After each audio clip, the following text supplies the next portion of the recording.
आपल्याला डोळे जर आपले चमकदार बनवायचे असतील आणि अगदी आपल्याला डोळे स्वच्छ हवे असतील आणि डोळे बोलके करायचे असतील, तर एक साधा इलाज सांगतो घरगुती इलाज.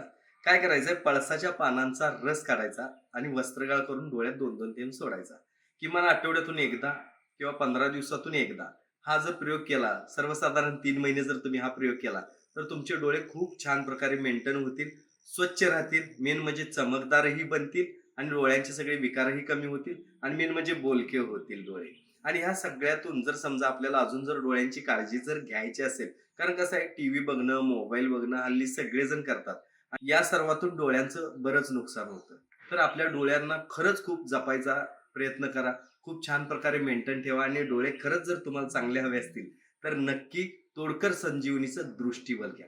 यामध्ये असणारे घटक ते तुमच्या डोळ्यांची संपूर्ण काळजी घेतील. मेन म्हणजे कसं आहे, की इन फ्युचर तुम्हाला कोणत्याही प्रकारचं डोळ्यांची जळजळ होऊ नये, डोळे लाल होऊ नयेत, डोळे चिकट पडू नये, डोळे कोरडे पडू नयेत किंवा बऱ्यापैकी डोळ्यांना काचबिंदू, मोतीबिंदू होऊ नये, असं जर वाटत असेल. कारण कसं होतं, शुगरच्या पेशंटना बघा बऱ्यापैकी ब्लर दिसायला लागतं किंवा कमी दिसणं, जवळचं कमी दिसणे, लांबचं कमी दिसणे.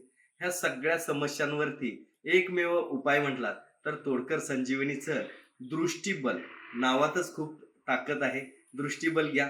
खूप साऱ्या नैसर्गिक घटकांपासून तयार केलेलं दृष्टिबल, जे देईल तुमच्या दृष्टीला ताकद आणि घेईल डोळ्यांची काळजी. नक्की दृष्टिबल एकदा घेऊन बघा. खाली दिलेल्या नंबरवरती कॉल केला तर घरपोच सेवा अवेलेबल आहे.